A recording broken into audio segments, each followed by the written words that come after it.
Bonjour tout le monde, bienvenue à cet autre lunch du Club d'investisseurs immobiliers du Québec, le 146e de la série. On se dirige tout droit vers le 150e avant la pause des fêtes. Donc, merci d'être là tout le monde. On espère que vous profitez de votre dîner, peu importe ce que vous êtes, que vous soyez à la maison, en congé peut-être, ou en grève ou au travail, peu importe. Donc, merci d'être là. Très, très content d'animer avec Jean-Philippe cet autre lunch. Salut Jean-Philippe. Salut Yvan, comment ça va? Ça va bien toi? Ouais, grosse soirée à mardi, hein? Malheureusement, j'ai pas pu me joindre à l'équipe, mais il y avait une grosse soirée mardi à Montréal. C'est le fun. Effectivement, là, c'est reparti. 328 personnes étaient présentes, donc c'était une belle soirée. Donc, on va te revoir le 5 décembre, mon JP. C'est sûr, je le manque rarement, mais je voulais saluer l'école d'entrepreneurship de Beauce. Je vais faire un séjour intensif là-bas, là, en passant. Là. Excellent. Fait que bravo à toute l'équipe. Si jamais il y en a qui pensent y aller, vraiment, ça en vaut la peine. Là. Il y a des séjours intensifs, des programmes élites, mais bref, super intéressant. Cool. Excellent. Donc, merci tout le monde de partager ceux qui l'ont déjà fait. Je vois dans le chat des faux go-go. Il faudrait revoir peut-être l'écriture. Donc, assurez-vous que c'est en majuscule comme c'est indiqué à l'écran. Donc, on indique partager, on indique plutôt go. Une fois qu'on a partagé dans l'enfait sur nos réseaux sociaux. Et on court la chance de gagner 3 prix. Donc, premier prix, 100 de rabais sur le bootcamp duo qui a lieu en fin de semaine à Montréal et en virtuel. Donc, c'est un 2 pour 1. Ceux qui veulent venir accompagner, c'est possible de le faire. Si vous êtes seul, c'est correct aussi. Et on a un autre prix qui est 250 de rabais sur la semaine à Miami qui a lieu du 26 novembre au 3 décembre. On vous donne plus de détails un peu plus tard. Et un autre prix qui est la formation Tout savoir sur les masterminds avec Isabelle Boyer. Donc, d'une valeur de 150 $. On vous fait tirer ça vers la fin du lunch. Donc, merci à tous ceux qui ont partagé. Et on est curieux de savoir qui est là pour la première fois dans le chat. On va vous lire. Donc, n'hésitez pas à poser des questions à nos invités qu'on vous introduit sous peu. Donc, JP? Non, je voulais juste dire faux gogo qui ressemble un peu à Fodago gogo. Si notre ami Richard est en ligne, mais voilà, ça me faisait bien rire ce mot-là. Excellent. La première fois, Jean-François. Ben oui, c'est correct. On fait des blagues, Jean-François, en passant. Vas-y, Yvan. Sans plus tarder, on vous introduit nos deux invités, Cédric Coulombe et Léo Brunet, des fiers gradués du CIQ, donc du programme Élite. À l'époque, était le coaching et mentorat. Donc, salut les boys, ça va? Salut messieurs. Good. Hey, merci d'être là. C'est très, très gentil de partager une petite partie de ce que vous avez reçu au club et de redonner. Donc, peut-être vous présenter en entrée de jeu. Yes. Cédric, à toi l'honneur. Moi, c'est Cédric Coulombe. On a fait le club, dans le fond, il y a 4 ans. C'est dans notre première année où on a décidé de se lancer en immobilier. Et depuis ce temps-là, ça a bien progressé. Oui, exact. Donc, si on fait une petite présentation de moi et Léo en tant que partenaire en immobilier, mais moi et Léo, on était à l'université en même temps, dans 2 universités différentes, mais on a décidé de faire le même programme de peinture de franchise étudiante qui s'appelait Étudiants à votre service dans ce temps-là. Donc, on a tous les deux géré des entreprises dans des secteurs différents. C'est là qu'on s'est connus. Et quand on a gradué, ça faisait déjà 3 années qu'on se connaissait. On s'est dit, pourquoi pas faire quelque chose ensemble ailleurs dans une autre industrie. Et on s'est dit qu'on voulait partir en affaires ensemble puis y aller all-in. Et à ce moment-là, Léo me parlait que lui, son père avait un bloc et faisait de la gestion de son bloc. Et que Léo commençait à faire du Airbnb dans ce bloc-là, commençait à augmenter les revenus. Et c'est à ce moment-là qu'on s'est dit qu'on voulait comprendre la mécanique, comprendre l'immobilier et qu'on a commencé le club d'investisseurs immobiliers. Le premier cours que j'ai fait avec toi, Yvan, c'était un cours de flip pendant 2 jours. À ce moment-là, on faisait notre premier flip, un premier condo qu'on avait fait ensemble. On l'a acheté 175 000 puis on l'a vendu 290 000. C'est des petits montants, mais c'est ça qui nous a permis de se lancer là-dedans. Et pendant cette formation-là, tu m'as convaincu d'y aller pour le coaching complet. C'est là qu'on s'est lancé vraiment à faire du multiplex en tant que tel et non des flips. OK. Léo, tu as quelque chose à ajouter là-dessus? Ben, Cédric a fait une pas pire introduction d'où on vient. Mais moi, c'est Léo. Écoute, effectivement, mon père nous a un peu inspirés là-dedans. Il a vendu son fonds de logement depuis, mais il avait réussi à faire une vraiment belle création de valeur pendant le temps qu'il l'a détenu. Puis on a vu combien il a réussi à faire avec ça, qui était à temps partiel, sans nécessairement lui avoir été formé ou quoi que ce soit. Puis nous, on sortait de l'université en business. Fait qu'on s'est dit, si on applique cette technique plus tout ce qu'on a appris en business, puis qu'on continue à se former, combien de fois on serait capable de multiplier ce que lui a réussi. Puis c'est le même qu'on s'est lancé dans l'immobilier. Excellent. Donc, on ne fera pas toutes les transactions que vous avez faites depuis votre graduation, mais la toute dernière là, a soulevé un petit intérêt. Est-ce qu'on peut nous partager la dernière transaction que vous avez faite? Oui, dans le fond, on a trouvé en hors-marché un 27 logements dans NDG à Montréal. Puis, on avait eu un bon prix dessus à l'époque, en 2021, ça ne fait pas si longtemps que ça, parce que l'immeuble était vieux, les loyers étaient quand même bas. Le propriétaire ne les avait pas augmentés depuis quand même longtemps. Ça faisait longtemps qu'il le détenait. Je ne me souviens plus exactement, mais je pense quasiment 20 ans qu'il détenait l'immeuble. Fait que c'est un petit parfait vendeur qui prend sa retraite, qui n'a pas beaucoup augmenté les revenus de son immeuble dans le temps. Donc, pour nous, c'était le dossier idéal. Et on a trouvé des partenaires financiers pour faire l'achat de cet immeuble-là. Puis depuis ce temps-là, on l'a tout rénové. Chacune des unités, conversion de chauffage, l'électricité rendue aux frais des locataires, donc beaucoup diminuer les dépenses de l'immeuble. Puis, on a ajouté une 28e unité dans un espace de garage qui n'était pas rentabilisé, qui était approuvé par la ville. Puis, on l'a payé 3,4 en 2021. Puis, on vient de recevoir, il y a quelques mois, une évaluation pour 7 millions. Fait que doubler la valeur de l'immeuble, ça n'a pas pris 2 ans. Le gros de la job s'est fait dans le premier 12 mois. Un peu les transactions à la Jean-Philippe. Ouais, on avait même chose NDG, on a aussi ce doublage de valeur. Les rénovations, c'est sûr qu'on va parler de coûts. C'est quoi les coûts pour les rénovations pour l'amener à cette valeur-là? Au total, les coûts, si je prends tous les espaces communs, la toiture, la conversion électrique et les unités en tant que telles, c'est environ 1,5 million. Ah, quand même. C'est excellent. C'est très bon. Puis là, sur 27, vous en avez rénové combien? 27. 27. Ah, 27, tout au complet. Wow. OK, quand même. Gros turnover. La conversion de chauffage a coûté relativement très cher. Là, je pense que dans ce cas-là, c'était environ 240 000 pour tout. Là, je parle de tout au complet. Il fallait refaire les entrées électriques, changer le chauffage de toutes les unités. Mais ça l'a fait une immense différence. Donc, la valeur du bâtiment a pris 2 fois le coût que ça nous a coûté pour faire la conversion. Donc, juste ça, c'était une prise de valeur de 250 000 simplement à cause de la transition, dans le fond, du chauffage au locataire, puis aussi le changer à l'électrique, parce qu'avant, il était au gaz naturel. Oui, définitivement. Puis 2,40 à un petit peu moins de 10 000 la porte, on n'est pas si pire, je vous dirais, ces temps-ci, là. Right. Avec des nouveaux mains, vous n'êtes pas si off que ça, je vous dirais. Là. Tu disais que ça avait coûté cher, mais ça vaut la peine. C'est un gros coût en tant que tel quand tu Oui, c'est un gros coût dans la rénovation, définitivement. Puis là, est-ce que vous considérez y aller avec un financement à valeur énergétique APH Select? Malheureusement, on a été bloqué par la règle des 24 mois qui est venue se faire appliquer pendant qu'on avait le financement entre les mains de la SCHL et on a été refusé il y a quelques semaines. C'était une très, très mauvaise nouvelle, surtout qu'on rentrait parfaitement dans les critères quand on a appliqué en juin dernier. Donc, beau pied de nez de la SCHL. Puis là, on est avec 2 équipes de courtage hypothécaire avec qui on travaille pour essayer de trouver une autre solution. Parce qu'il faut sortir toute cette belle équité-là qu'on a créée. Mais ouais, on a été un peu déçus de ça. Ouais, c'est les surprises de la SCHL ces temps-ci. Est-ce que vous avez considéré vendre dans ce cas-là, qui est pas mal la solution? Là, je pense qu'on parle de courtage, mais. On en a parlé, mais c'est pas une volonté. Notre vision, c'est de détenir les immeubles à long terme, de bâtir un portefeuille, donc de les revendre pour sortir l'équité, c'est vraiment notre dernier recours. OK. Intéressant. Bravo les gars. Quand même, un bon coup. $1 million. Combien encore les coûts totaux? 1,5. 1,5. C'est presque 2 millions de valeur nette de créer. OK. Wow. C'est à peu près 50 000 par appartement, là, je vois à l'œil. C'est 250 000, 1 250 000 à peu près, là, c'est tout ça, grosso modo? Un petit peu en dessous, ouais. Un petit peu en dessous. Cool. C'est des beaux montants par porte. Ouais, c'est des bons montants de rénovation. Ouais, exact. Bravo.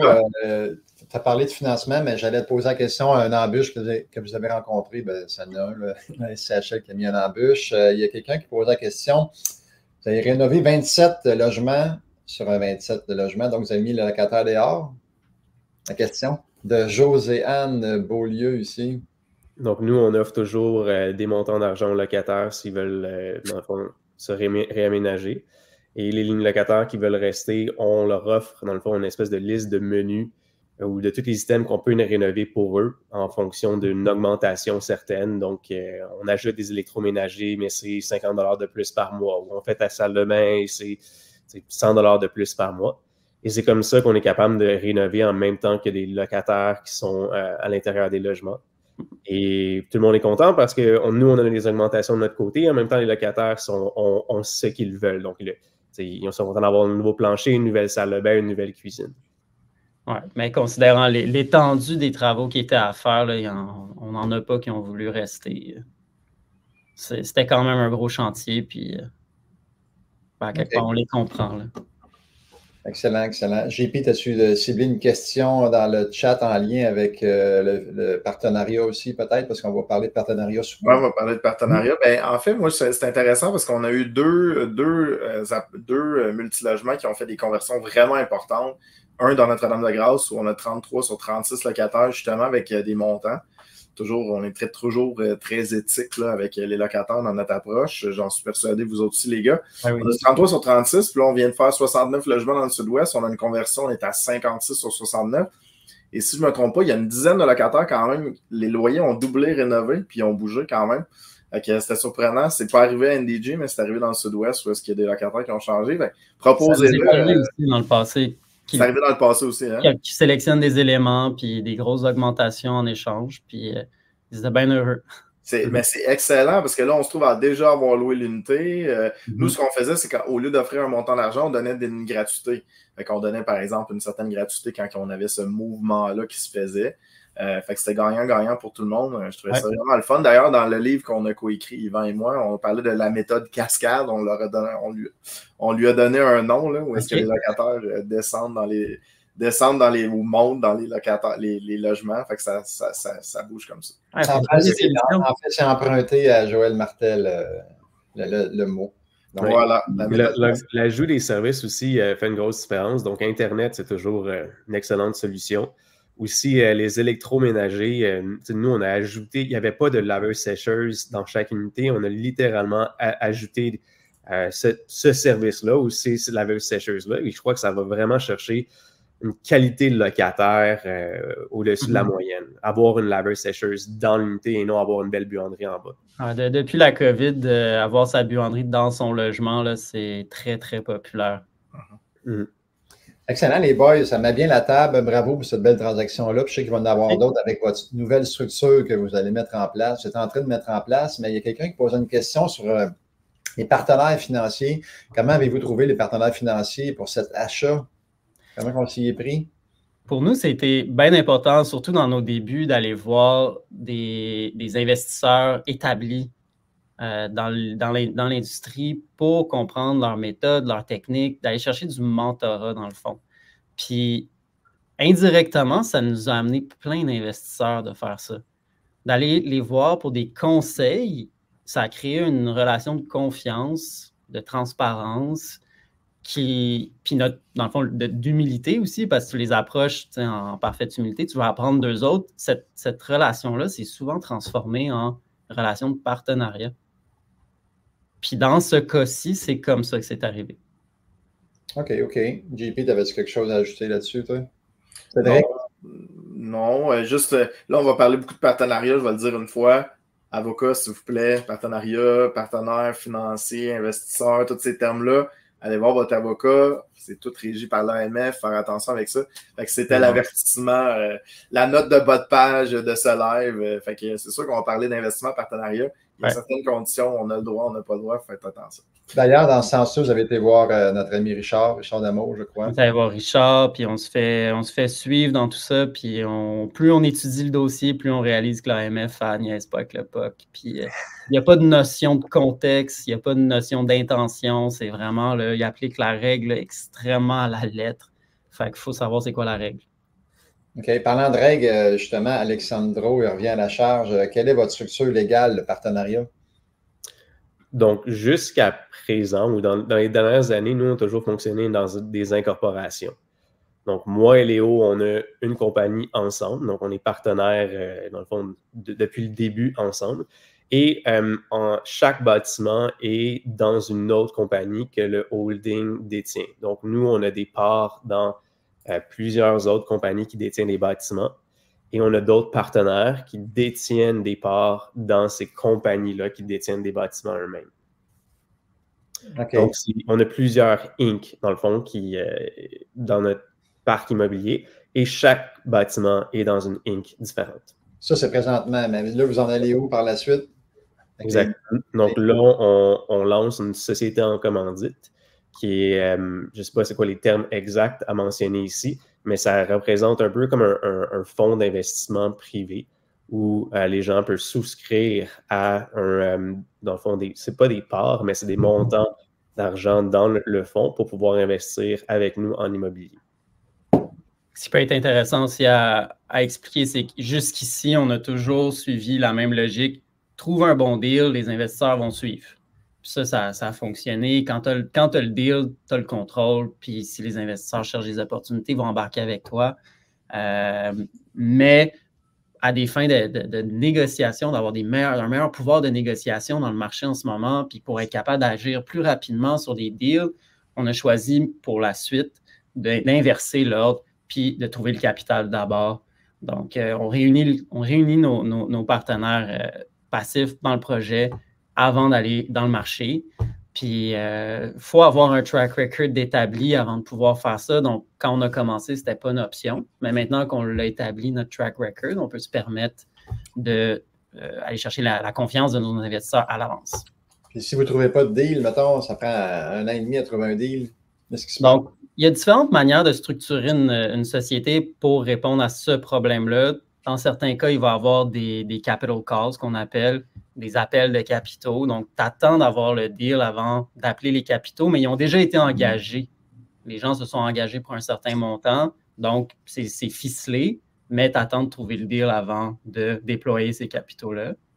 Il y a différentes manières de répondre à ça pour être sûr de ne pas laisser de l'argent dormir pendant un moment tant que tu n'as pas trouvé le deal. Mais on a un beau deal flow. Ça fait quand même quelques années qu'on cherche des deals, le monde le savent. Donc, il y a quand même pas mal de volume qui vient vers nous pour qu'on se sente confortable d'engager des sommes. Et de notre côté, il y a aussi des délais qui nous régissent, une convention qui nous régisse. Donc, si par exemple, on ne fait rien ou on ne fait pas l'acquisition, mais dans le fond, la société en commandite va se dissoudre, où il y a tous les montants d'argent qui ont été injectés vont être redistribués. OK. Excellent. Good. Alexandre, il y avait une autre question, puis après, on va aller à nos petites annonces. Il posait, gardez-vous les investisseurs pour la durée de la détention de l'immeuble ou vous rachetez leur part après 1 ou 2 ans? Non, nous, notre but, c'est de le garder à très, très long terme. On a des très bonnes relations avec nos partenaires et nous, notre but, c'est de ne pas vendre les bâtiments, c'est de les garder à long terme parce qu'on bâtit notre patrimoine à long terme et notre but, c'est pas de faire de l'argent à court terme et de se faire imposer, c'est vraiment de le laisser dans le portefeuille très longtemps. Qu'est-ce qui qualifie une bonne transaction pour Léo, Cédric? Je suis curieux, on se fait souvent poser la question en coaching, hein, c'est quoi une bonne transaction? La question, c'est plus qu'est-ce qui est un bon deal, une bonne opportunité? C'est quoi la différence entre opportunité et deal? Vas-y. J'aurais envie de répondre qu'en ce moment, avec les taux d'intérêt qu'il y a et les TGA qu'on voit dans le marché, la game est vraiment dans la plus-value, plus que dans le cash flow. Le cash flow va te permettre d'aller chercher les leviers nécessaires, mais le gros de ton argent, tu vas le faire en créant de la plus-value dans les années à venir. Donc, pour nous, une bonne opportunité, c'en est une qui démontre le potentiel de créer beaucoup de plus-value. Donc, augmenter les revenus, baisser les dépenses, puis créer de la valeur nette comme on l'a fait sur le dernier deal. Donc, c'est ça un bon deal pour nous en ce moment. Je vais te pousser encore plus loin. Qu'est-ce que c'est en chiffres? Par exemple, moi, je vais le commencer. Mettons, là, c'est sûr que ça va changer avec le contexte des taux d'intérêt. Mais moi, une bonne transaction, c'était une transaction dans laquelle je pouvais refinancer, ressortir les capitaux investis après 1 an. Là, ça va changer. Ça va ressemble à ça. Ouais, c'est pas mal ça, vous autres aussi. OK, parfait. Puis, tu sais, encore plus vite fait, généralement 100%. Si je suis capable de. Si le loyer moyen de l'immeuble actuel, on est capable de le doubler, basé sur le genre de rénovation qu'on fait, puis le secteur. Donc, 100% de potentiel d'augmenter le revenu moyen de l'immeuble. Généralement, on va le regarder. C'est là que ça commence à. Il faut qu'il y ait un bel écart. OK, parfait. Et avant, on voyait surtout ça à Montréal, puis maintenant, il y a ça partout au Québec. Oui, exact. Ben, en fait, ce que je trouve intéressant, c'est qu'à Montréal, ça se vend encore à des cap rates, là, des taux globaux d'actualisation très bas. Il y a un potentiel, sauf que ce qui est le fun en région, c'est qu'on se trouve à acheter un TGA plus élevé, souvent 4,5, puis il y a un potentiel qui vient avec, que les régions deviennent effectivement de plus en plus intéressantes là, versus la grande ville. Là, je m'excuse pour les gens de Québec, je ne suis pas familier avec le marché, mais je suis sûr que vous avez le même phénomène là, qui se passe dans votre région. Excellent. Hey, le temps file, les amis. Midi 25. Il y a une question de Jean-François, je crois. On va la prendre après notre série de petites annonces. Donc, on a une seule série d'annonces maintenant. Donc, on vous invite à partager le lunch pour courir la chance de gagner les prix qu'on fait tirer dans 10-15 minutes.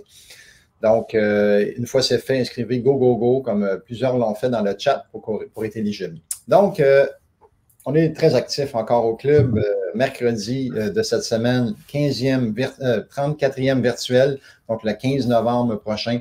C'est sur Zoom avec des salons thématiques. Donc, on vous invite à vous joindre à nous et à aller poser des questions aux experts qui sont présents le 18 novembre prochain. Formation qu'on donne, moi et Jean-Philippe, qui a été donnée à plus de 11 000 investisseurs. Donc, l'indépendance financière grâce à l'immobilier. C'est à Montréal et en virtuel. On va parler de techniques pour trouver des deals. On va trouver aussi des façons pour ramasser de l'argent. Donc, il va y avoir 32 techniques pour financer avec l'argent des autres. Et aussi, on va parler de plans, on va parler de crédit, donc lors de cette journée. Ensuite, on a aussi le 18 et 19 novembre prochain. Donc, ceux qui peuvent être là toute la fin de semaine, c'est le bootcamp duo. Donc, week-end immobilier, encore là, on va voir la même chose que lors du samedi, mais on va rajouter également une offre d'achat. On va voir ensemble comment rédiger une offre d'achat. On va faire un modèle ensemble qui va vous servir en fait pour vos autres transactions. On va parler de cartes de crédit créatives. Bref, une longue fin de semaine où est-ce qu'on peut être accompagné d'une personne. Donc, c'est un 2 pour 1 pour ceux qui auraient un ami à inviter. Gênez-vous pas. Ensuite, on a également un 50% de rabais sur nos formations préenregistrées lors du Black Friday qui a lieu du 24 au 27 novembre prochain. Donc, ceux qui veulent se former dans le confort de leur foyer à leur propre rythme peuvent bénéficier de plusieurs formations. Bref, les gens en achètent souvent plusieurs. Et allez sur le site, vous allez voir la liste de nos formations qui sont, en fait, c'est toutes nos formations, sauf le coaching qui est admissible. Donc, 50% de rabais sur nos formations préenregistrées. Et parlant de coaching, justement, on a 500 $ de rabais pour ceux qui vont s'inscrire au coaching qui a lieu le 27 janvier prochain. On va pouvoir avoir un rabais de 500 $. Donc, profitez-en. C'est la première fois qu'on le fait. On se sent généreux, mais c'est pour vous inciter à booker le plus tôt possible. Donc, soyez sur notre site du 24 au 27 novembre prochain.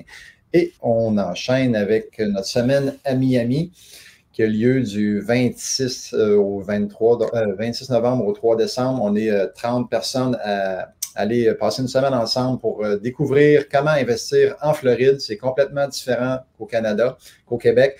Donc, les lois sont différentes, le financement est différent. Donc, c'est important de bien comprendre comment ça fonctionne avant de se lancer parce que c'est complètement un autre game. Donc, pour ceux qui veulent s'acheter peut-être un pied à terre, acheter des immeubles à revenus qu'ils vont louer, peut-être acheter un condo qu'ils vont peut-être louer Airbnb puis qu'ils vont utiliser quand il n'est pas loué. Donc, joindre l'utile à l'agréable. Donc, c'est une belle façon de réseauter lors de cette semaine qui s'en vient sous peu. Donc, il reste encore quelques places et aussi quelques places pour la semaine des millionnaires 2024, 19e édition du 1er au 8 février prochain. Donc, on est 130 personnes à aller se former, réseauter, échanger dans une belle ambiance, sous les palmiers, sous le soleil. Donc, on peut aller sur semaine-des-millionnaires.ca pour s'inscrire. Et voilà. JP. Hâte d'y être. Ouais. Je regardais des photos de palmiers. J'étais déjà rendu en ce novembre. Une bonne séquence de gris en plus qu'on a ces temps-ci.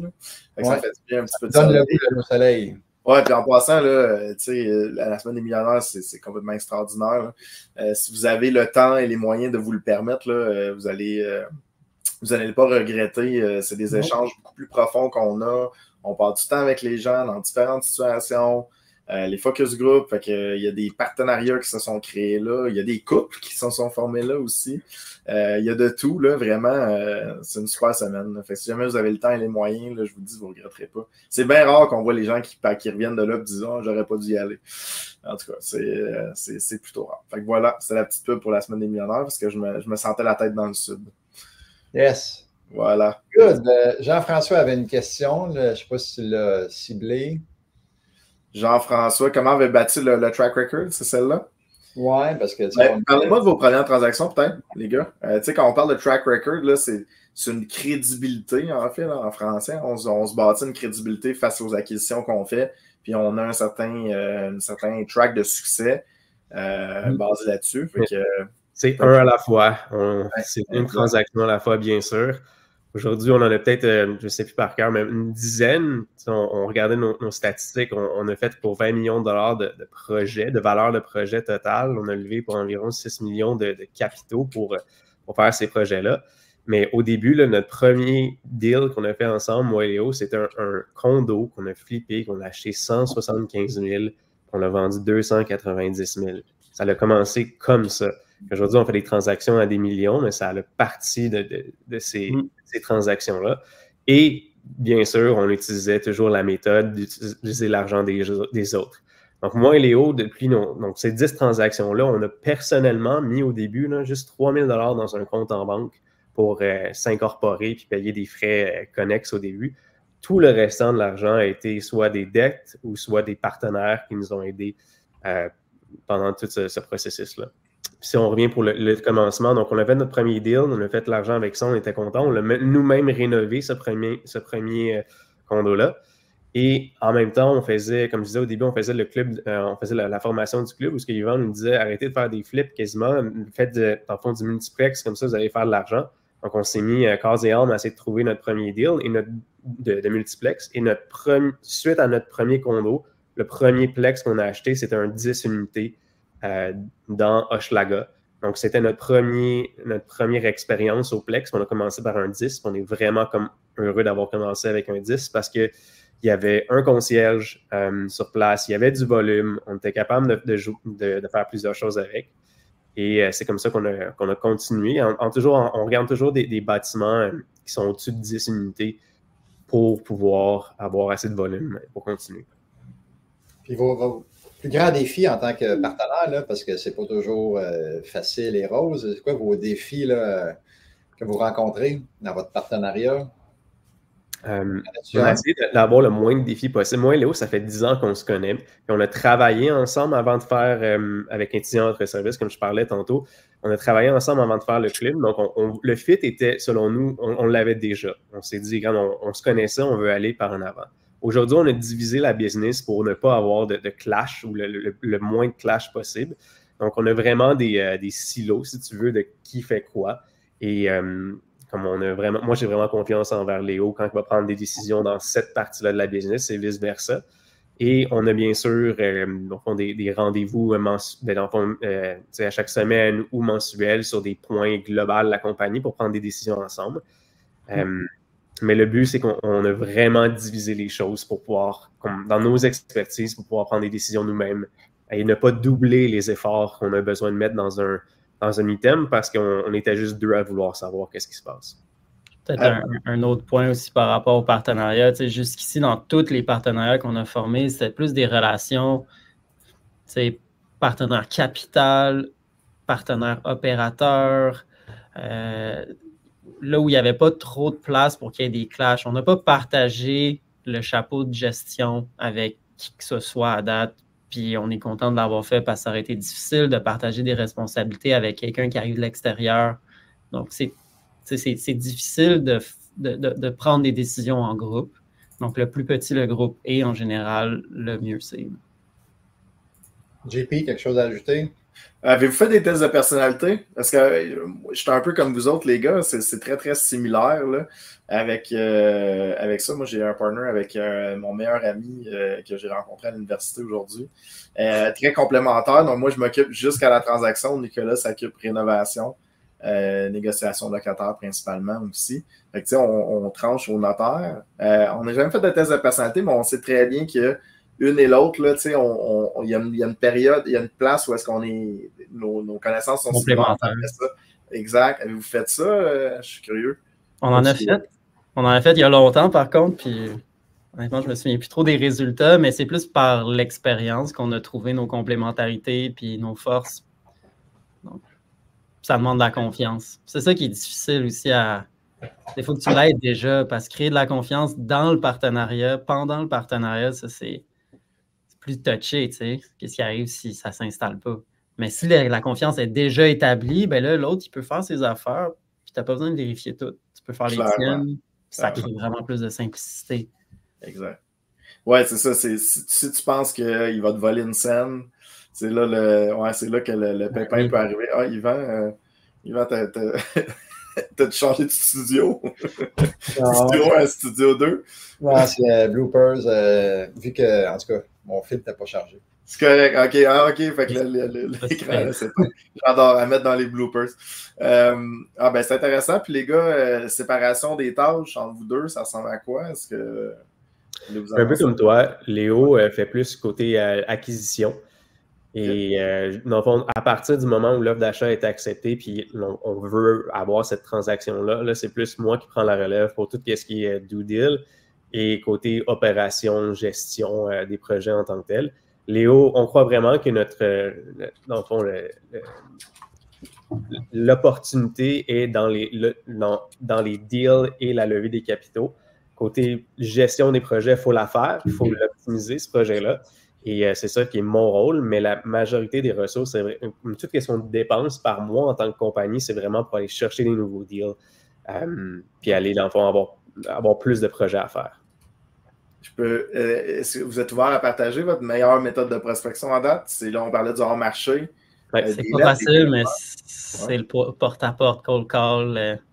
Écoute, les gens sont tellement portés à faire affaire avec quelqu'un qu'ils ont rencontré puis en qui ils ont confiance. C'est tellement plus facile quand il y a cette connexion-là qui s'est faite. Tu peux envoyer des lettres, tu peux faire toutes ces méthodes-là qui m'ont généré des résultats puis qui en ont généré pour nous. Mais la plupart des deals qu'on a eus, c'était en appelant directement le propriétaire. Depuis ce temps-là, par contre, on a aussi beaucoup travaillé avec les courtiers. Puis là, on commence à avoir des deals qu'on achète avec des courtiers qui nous ont vu travailler, qui nous envoient des pocket listings. Donc, on a un beau réseau de courtiers qu'on garde en vie. Mais les courtiers, il faut les garder en vie parce qu'ils t'oublient au bout de 2 semaines. Fait qu'il faut constamment remettre la relation en vie, puis demander pour des deals, puis etc. Cool. Good, excellent. Allez, les amis, ça file. J'aurai une question pour vous après notre tirage. Donc, on vous invite à partager le lunch pour ceux qui ne l'ont pas encore fait. Merci pour ceux qui l'ont fait. Donc, nos 3 prix qu'on fait tirer. Le premier prix, si ma mémoire est fidèle, c'est à l'écran, attendez.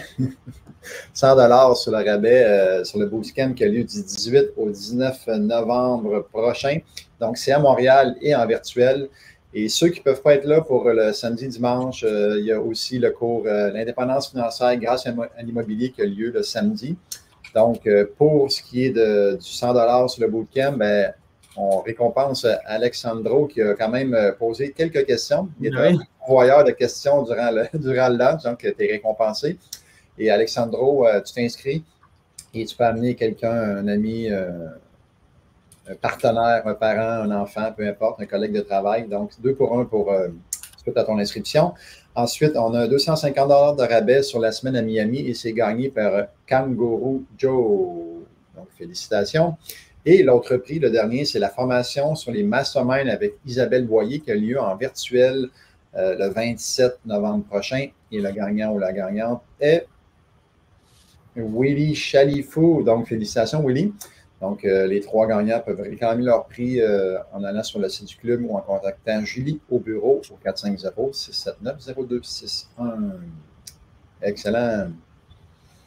Donc, peut-être pour conclure ce beau lunch, peut-être un petit mot de la fin à l'après, mais j'aurais une question sur les erreurs à éviter. Mettons, vous avez des conseils à donner à ceux qui veulent se lancer en partenariat? Qu'est-ce qu'on devrait éviter comme erreur que vous avez peut-être vécu puis rattrapé ou vous avez vu? Bien, je pense pour éviter les erreurs, c'est d'aller sincèrement, nous, c'est d'aller dans des clubs comme le Club L'Investissement Immobilier, mais aussi d'avoir des mentors. Nous, je suis convaincu qu'on s'est évité des milliers, des dizaines, voire des centaines de milliers de dollars d'erreurs en parlant avec des gens qui ont eux-mêmes fait ces erreurs-là dans le passé. Et les mentors nous ont aidés parmi toutes nos transactions. Ça fait juste 5 ans qu'on fait l'immobilier, on n'a pas toutes les réponses. Et le fait d'avoir ces personnes-là qui peuvent nous donner ces réponses-là nous ont définitivement aidés pendant tout notre cheminement. Les grosses erreurs, Léo, as-tu des idées? Ben, on en a fait une. On a eu un partenaire au tout début, une troisième tête qui dirigeait l'opération. Puis on n'avait aucune expérience en construction à cette époque-là. Puis on voulait viser des grands projets. Puis c'était quelque chose qui nous inquiétait. Donc, on s'est pris un partenaire juste pour répondre à cette inquiétude-là, avec qui on n'avait pas une longue relation d'établi. Puis ça n'a pas marché. Puis on a racheté ce partenaire-là, puis c'était simplement pour répondre à notre inquiétude par rapport à la construction. C'est pas une bonne raison pour prendre un partenaire. C'est un partenaire, il faut vraiment qu'il y ait quelque chose de complémentaire puis d'unique pour que ça vale la peine. Sinon, l'expertise, tu peux aller la chercher autrement. Donc, ça, c'est une erreur. Donc, on a appris de ça, puis aujourd'hui, on fait attention quand on réfléchit à des partenariats. OK, une belle expérience qui a coûté de l'argent, peut-être du temps, mais vous avez appris là-dedans. Excellent, excellent. Donc, JP, avait-tu d'autres questions? Une petite dernière, peut-être? Ouais, comme dessert de ce lunch immobilier. Non, j'aime bien ça. Hey, en fait, je vais finir là-dessus comme petit dessert. Je viens d'écouter un podcast sur Guy Laliberté, podcast de Tim Ferriss, que j'aime beaucoup d'ailleurs. Et il y avait quelque chose de super... Je l'ai écouté. Excellent podcast. C'est vraiment intéressant. Puis qu'est-ce qu'il disait, c'est oui, on a toute la paperasse, on a le légal dans un partenariat, mais lui, ce qu'il met au début des contrats, c'est la philosophie du partenariat. Fait, il dit, des fois, c'est des paragraphes, des fois, c'est des bullet points. On fait ça dans le but on s'engage ensemble. Et il dit, si jamais il y a un problème là-dedans, il faut que la personne reconnaisse qu'elle a betrayal, elle n'a pas respecté, c'est ça le mot que je cherchais, le pacte qu'on a fait. Après ça, on ira dans le légal, mais de briser la première page, c'est vraiment difficile parce que là, on vient transgresser l'esprit du partenariat à la base. Fait qu'il dit, c'est vraiment intéressant de mettre cette page-là, ça sauve beaucoup, beaucoup de temps d'avocat. On les aime beaucoup, mais ils coûtent cher. Fait que je trouvais ça vraiment cool. Je vais le faire définitivement dans les prochains partenariats. Fait que tu l'as écouté aussi, hein, Léo, il était vraiment cool. Hein? C'est vraiment spectaculaire, cet homme-là. Très cool, Guy Laliberté. Ouais, vraiment. Vraiment. Voilà, fait que c'était ma petite cerise sur le Sunday pour partenariat, c'est pas super. Ah oui? As-tu quelque chose à ajouter là-dessus, toi, Léo, qui l'a écouté, le podcast? Moi, j'ai vraiment aimé à quel point il mettait de l'emphase sur l'importance du fun dans ce que tu fais. Tout est du fun, puis c'est encore la première chose qui va entourer une décision qu'il prend, c'est est-ce que ça va être le fun? Puis j'aime ça voir que quelqu'un est devenu milliardaire. Ça demeure quelque chose d'essentiel pour lui, puis que ça fonctionne. Ça, c'est quelque chose que... Richard Branson, c'est ça aussi, sa philosophie derrière. Là. Ouais. Léo et moi, on a travaillé beaucoup là-dessus dans la dernière année, de célébrer les petites victoires. Parce qu'en immobilier, comme le temps est long, des fois, pour faire une transaction, pour faire de l'argent, ça peut prendre une année. Et c'est très difficile, point de vue motivation, de ne pas avoir de célébration avant un an. Donc, un de nos coachs nous a dit de célébrer toutes les petites choses qui nous arrivent. Et à chaque fois qu'on a soit un offre d'achat accepté ou un refinancement qui avance ou on signe un contrat de rénovation, on fait quelque chose ensemble, Léo et moi, que ça soit juste d'aller à un restaurant ou on fait une sortie en plein milieu de la journée pour aller marcher ou juste aller jouer au golf en été, peu importe. Mais avoir des petites célébrations fait une différence dans dans l'immobilier qui peut être très long des fois. Excellent. Sage parole. Sage parole. Hey, j'ai oublié notre petit code promo là, pour la formation vedette de cette semaine. Fait que je fais un petit rewind en arrière. Donc, ceux qui aimeraient se former en virtuel, à distance, une formation qui a eu lieu il y a quelques jours, mais qui est disponible en format enregistré. Donc, gérez mieux, enrichissez-vous davantage, qui est donné par Gilles Laferrière. Et c'est 25 de rabais jusqu'à ce soir, donc 13 novembre jusqu'à 23h59. Et le code promo à utiliser est le mot gestion. Donc, à vous intéresser, c'est un beau montant de rabais pour ceux qui prennent action d'ici ce soir. Voilà. Hey, JP, tu as un petit mot de la fin avant que nos invités fassent le leur?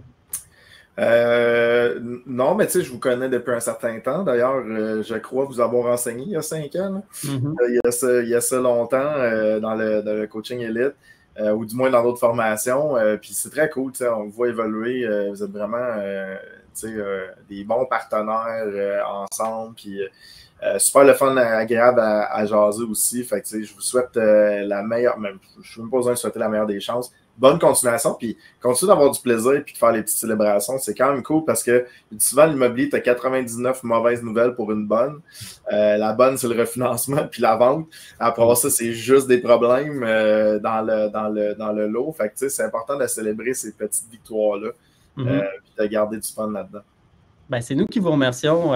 Vous étiez là depuis, effectivement, au tout début, puis on a appris énormément, puis une grosse partie de notre philosophie, on l'a appris dans vos classes. Fait que merci pour tout. Toujours agréable de voir les gens progresser comme ça. C'est une partie de notre paye. On se donne beaucoup corps et âme à donner des cours, à transmettre notre savoir, mais de voir des jeunes, de voir des gens qui appliquent tout ça comme vous faites si bien, là, c'est merveilleux. On vous a référé souvent, puis on va continuer.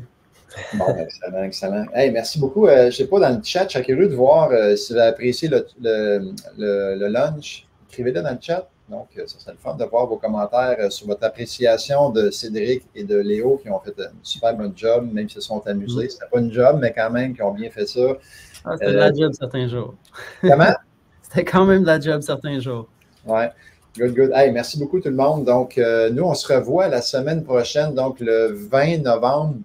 On va recevoir Étienne Tonissi-Chartrand qui va nous parler de, dans le fond, comment vaincre la procrastination pour exceller dans l'immobilier et comment bien saisir les opportunités en 2024 grâce à l'action et non la procrastination. Souvent, les gens sont motivés, mais remettent toujours à plus tard leur projet. Donc, on a un expert ici en création de bonnes habitudes. Donc, Tonissi-Chartrand qui sera avec nous la semaine prochaine. Donc, merci beaucoup d'avoir été là, tout le monde. On vous souhaite une belle semaine immobilière et on se revoit la semaine prochaine. Go, go, go! Merci, Yvan. Merci, JP. Ciao, ciao. Au revoir.